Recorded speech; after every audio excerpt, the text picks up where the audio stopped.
Vous savez, on dit qu'une image vaut 1000 mots. Alors une vidéo, vous faites le minutage fois 60 fois les FPS fois 1000. Oui, ça fait beaucoup de mots. Mais ce n'est pas là où je veux en venir. Donc ce que je veux dire, c'est qu'il n'y a pas nécessairement ce qui se passe à l'écran qui importe. Par exemple, on voit le cascadeur sauter par-dessus un obstacle immense. Ce n'est pas que ça qu'on voit. C'est aussi comment on le voit. Et où je veux en venir, c'est à parler de la couleur. Par exemple, une couleur plus bleutée, une image plus sombre en général aussi, aura un effet plus mystérieux. On va se demander qu'est-ce qui se passe. Est-ce qu'il y a quelqu'un qui va sauter dans l'écran? Qu'est-ce qui va se passer? Alors qu'une image plus colorée, plus orangée, plus lumineuse, aura un effet dans le genre « tout va bien ». Ça va donner un effet plus joyeux à l'image. Et c'est justement de cela que nous allons parler aujourd'hui. Ici Samy, bienvenue sur Sam GD Tech. Aujourd'hui, color grading à partir d'un Canon Rebel T3i dans Premiere Pro et DaVinci Resolve. Allons-y!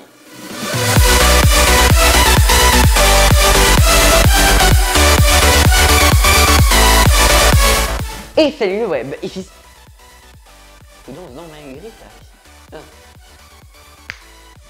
C'est mieux! Et salut le web, ici Samy, bienvenue sur Sam GD Tech. Alors donc, bienvenue dans une vidéo et dans laquelle on va aujourd'hui parler de color grading, mesdames et messieurs. Donc le color grading à la base, qu'est-ce que c'est? Eh bien, c'est d'augmenter la couleur pour qu'elle soit plus belle, d'augmenter la luminosité, le contraste quand on va partir avec une image flat en général. C'est ce qu'on va faire. Ou tout simplement modifier la couleur en tant que telle. On va pouvoir aller dans des couleurs plus chaudes, plus froides. Pour les tons clairs, les tons foncés, on va pouvoir modifier tout ça séparément. On va pouvoir aller dans les courbes de luminosité pour ensuite modifier les courbes RGB individuellement. Mais pour le moment, je vous dis ça, pour la plupart de vous, ça ne veut absolument rien dire. Donc, on va sortir à l'extérieur, on va aller prendre quelques vidéos et on va revenir devant l'ordinateur pour grader tout ça. Donc, on se retrouve par là. Stop. On part pas en tournage tout de suite, j'ai oublié quelque chose. Donc, premièrement, ce qui va se passer, c'est qu'il faut que la caméra puisse être gradée correctement. Comment on fait ça? On met un profil flat.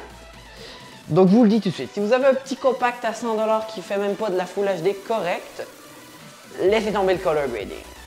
Si vous avez une très bonne caméra et que par chance, vous avez un mode de couleur flat, par exemple du log, du S-log, je vous en prie, utilisez-le. Et si vous avez une caméra qui filme en RAW, c'est encore mieux, là, vous n'aurez aucun problème. Si, comme moi, vous avez un DSLR, dans ce cas-ci, moi j'ai un Canon, donc je vous conseille d'installer le profil de couleur Technicolor CineStyle que j'ai mis en description, ce qui va vous donner cette image-là. Donc, c'est ce qu'on considère à la base comme flat, et c'est ça le but, c'est qu'on puisse avoir plus de détails dans les couleurs sombres et les couleurs foncées en les compressant légèrement. Et ce qui est bien, c'est qu'en plus, il publie le loot. Ça, on y reviendra plus tard pour vous expliquer rapidement. C'est quelque chose qui va modifier à certains endroits la couleur. Donc, le loot va dire à tel endroit sur le graphique de couleur, tu montes le point. Aussi simple que ça. Donc là, on va vraiment pouvoir y aller. On va dehors, on va filmer de quoi en plein hiver, ça va être bien joyeux. Et c'est parti!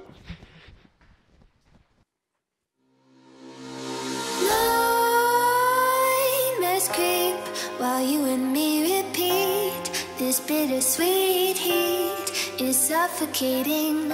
I'm waiting and always hesitating.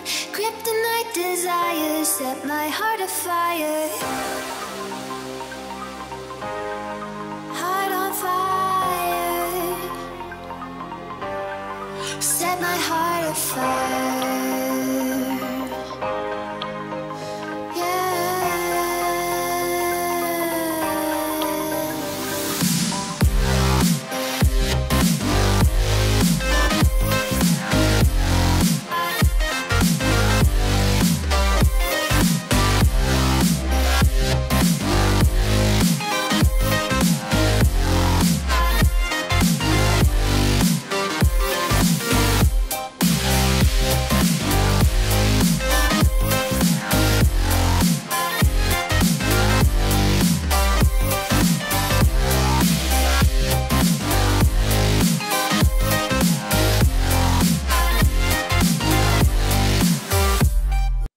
Donc maintenant que vous avez vu ce que ça donne, chose que je n'ai même pas encore fait, hein, vous trichez, vous voyez le résultat avant moi.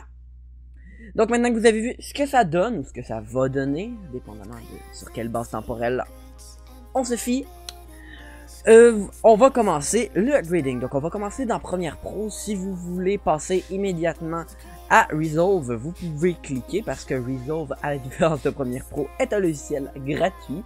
Donc si vous n'avez pas l'argent pour vous le payer, cliquez là-dessus, ça ira beaucoup mieux. Donc j'ai déjà découpé toutes mes séquences ici, voilà, j'étais en forêt, j'ai filmé ça ce matin, sur la terre de mon oncle, je suis de retour chez moi. Donc on va commencer par un calque d'effet.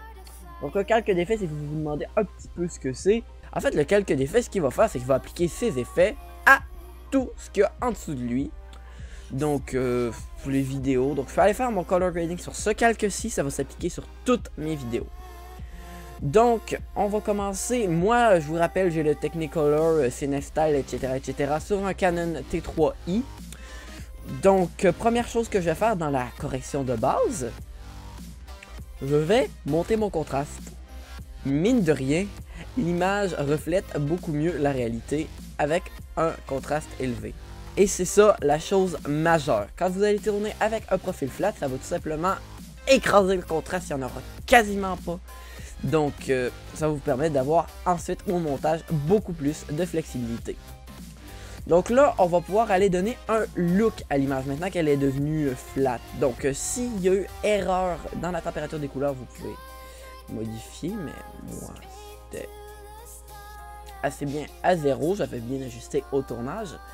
Ah oui, chose très amusante, c'est beaucoup plus facile d'ajuster une balance des blancs mal réglée au tournage sur un profil flat que sur un profil déjà fait d'origine qu'on prend dans l'appareil photo.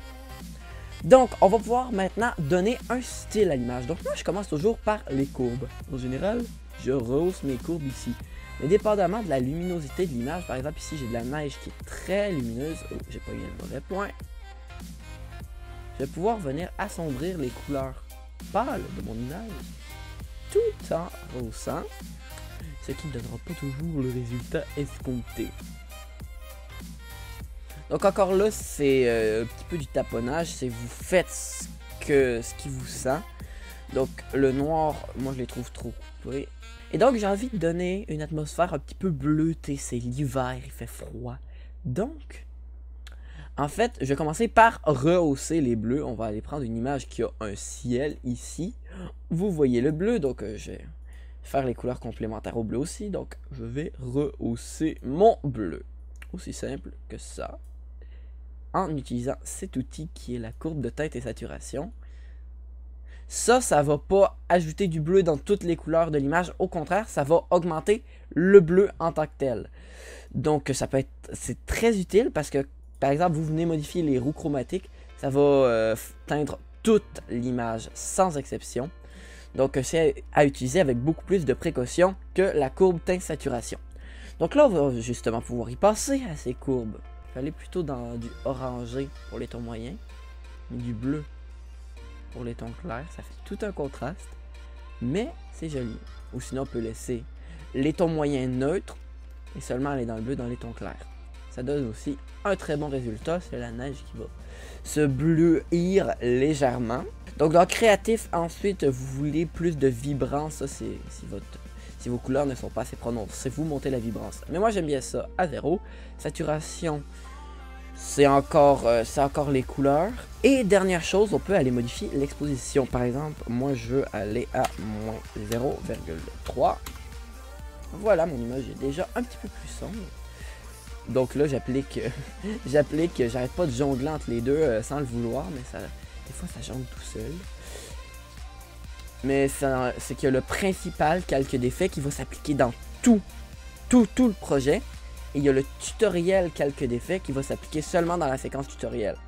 Donc que je me le modifie ici ou là, ça ne changera absolument rien, ça va rester le même. Donc, si je monte mon contraste ici, ça va juste contraster en multipliant, ce que je ne veux pas. Et je trouve mes tons foncés un petit peu trop foncés justement. Et on peut les rehausser. Je pense que je vais passer à 0,5. Donc voilà, j'ai encore rehaussé mes tons foncés. Donc voilà, c'est ce que ça peut donner le color grading. Ça peut vous donner des aussi belles images que ça. Donc juste pour vous rappeler un comparatif avant, après, avant, après, avant, après, avant, après. Vous aurez compris la chose. Donc ensuite, si vous trouvez qu'il y a des prises qui ont été faites un petit peu différemment, par exemple, s'il y en a qui sont plus lumineuses que d'autres, vous pouvez aller justement directement dans la prise et vous pouvez aller modifier la prise en tant que telle, mais je pense pas avoir besoin de faire ça. Ça passe très bien comme c'est déjà. Mais par exemple, je vous conseille tout de même, si vous faites une production, d'aller modifier individuellement toutes les prises. Ça va donner tout de même une coche de plus à la chose. Donc on continue le tutoriel, on s'en va le faire immédiatement dans Resolve. Nous voici donc à la partie Resolve, donc je vais essayer d'avoir à peu près le même résultat, voire un meilleur résultat, ce qui est quand même possible étant donné que ce programme à la base est fait pour le color grading. Donc je vais essayer d'avoir un résultat plus ou moins similaire. Et voilà, c'est tout. Et la première chose que je vais faire, c'est exactement la même chose que tout à l'heure. Je monte le contraste. Wow. Bon, le moteur de contraste fonctionne pas tout à fait de la même manière. Le contraste de base, c'est à 1. Bon, donc finalement, ce qui s'avère être le meilleur paramétrage, à ce que je vois, c'est un contraste de 1,25 ou 1.25, vu que c'est un système américain. Et Resolve a un système un petit peu spécial pour copier le grading sur toutes les vidéos. Il faut par exemple que vous sélectionniez vos vidéos, voilà, et que vous cliquez un clic. C'est un clic molette, donc si vous avez un touchpad, ça va être plus dur. Il faut aller, je pense, dans les menus de clic droit. Mais j'ai un bouton de molette, donc je vais le faire avec ça pour le moment. Donc je vais continuer de grader celui-là. Donc je me rappelle, on avait un petit peu plus de bleu. Donc voilà, être un petit peu plus bleu, ça se compare quand même. Je crois que je vais même en retirer un petit peu. Toujours aussi précis ce programme. Bon, on va aller dans les courbes maintenant. On va rehausser légèrement comme cela. On va pouvoir revenir ici et aller au mauvais menu. On va pouvoir revenir ici et on va pouvoir aller dans le log qui va nous donner un contrôle plus poussé sur les couleurs plus sombres, plus dans les tons médiums et les tons clairs. Donc je vais revenir au début. Je vais aller dans le menu 2 parce que là mon ciel est trop lumineux et je vais baisser ça. Voilà. C'est beaucoup mieux comme ça. Donc là on a notre ciel qui est pas trop lumineux. Je vais même un petit peu monter les shadows, comme ils appellent, légèrement. Et j'irais bien mettre mes highlights dans un petit peu plus de bleu, étant donné la couleur du ciel qui est un petit peu trop fade à mon goût. Et on va pouvoir faire comme tout à l'heure, on sélectionne toutes les vidéos. Voilà, la vie est belle. Et là, on n'a rien ici et bim! La correction est appliquée. Donc on peut aller voir sur toutes les prises qu'on a une image relativement belle. Alors cette prise là, j'ai toujours autant de problèmes. On va aller compenser un petit peu les bleus. On va revenir sur le primaire et le high range. Voilà. Donc à mon goût, c'est une image qui est un petit peu meilleure. Je vais retourner sur le 2. Je vais monter les shadows. Voilà, la correction colorimétrique, c'est vous ajustez. Toujours ça. Bon, alors ici, vous pouvez ensuite aller modifier un petit peu la luminosité, l'exposition. Il faut aller dans les primary bars. En fait, primary wheels, primary bars, c'est exactement la même affaire. Mais si on monte ici, notre image devient tout de suite plus lumineuse. Dans ce cas-là, je ne veux pas qu'elle soit plus lumineuse. Je la veux un petit peu plus sombre pour qu'elle matche mieux avec les autres prises. Sur une image gradée, il faut qu'on puisse voir tous les éléments de l'image. C'est toujours comme ça. Donc, c'est juste qu'ici, sur Resolve, comparativement à Premiere Pro, les contrôles sont pas à la même place. Ils sont pas toujours le même nom. Mais ils sont tous accessibles. Du moment qu'on sait où ils sont accessibles très facilement. Donc si on compare les deux feuilles dans ce cas-ci, parce que c'est une des meilleures prises que je pense, et bien voilà, elles sont quasiment identiques. Donc ça, dans ce cas-ci, c'est sûr, ça peut être très dur de faire la différence entre les deux. Et ça peut vous amener au même résultat. Si vous y passez beaucoup de temps, que vous travaillez votre couleur, ça va toujours vous donner un résultat excellent, à moins que votre image soit sous-exposée, surexposée. Si vous avez une image pourrie, le color grading ne vous sauvera pas la vie. Mais si vous avez une image flat, le color grading va juste l'améliorer. Donc c'est à peu près ça la conclusion que vous pouvez en tirer. Et pour finir sur le côté logiciel, moi, si vous n'avez pas de budget, je vous conseille d'aller vers DaVinci Resolve. Donc en fait, si vous voulez, vous voyez ici, on peut exporter les fichiers de montage, les fichiers de grading aussi, pour ensuite aller vers d'autres logiciels comme Premiere, Avid et Final Cut. Donc rendu là, c'est vraiment libre à vous. Vous faites votre grading là-dessus, vous allez sur Premiere ou un autre logiciel, ou vous faites votre grading directement sur Premiere. Ça dépend des outils que vous voulez utiliser. Et en fait, ça ne dépend que de vous, ce que vous voulez faire. Donc voilà, c'est ce qui conclut cette vidéo. J'espère que vous avez eu la chance d'en apprendre un peu plus sur cet incroyable domaine de la vidéo qu'est la couleur. Si c'est le cas, n'hésitez pas à laisser un j'aime. Et si vous trouvez que j'explique franchement mal, laissez un je n'aime pas. Mais dans ce cas-ci, laissez un commentaire constructif pour que je puisse m'améliorer comme je le dis à chaque fin de vidéo. C'est mon but. Sinon, abonnez-vous à ma chaîne si vous appréciez ce que je fais. Et dans tous les cas, je n'ai plus qu'à vous dire salut le web, à la prochaine!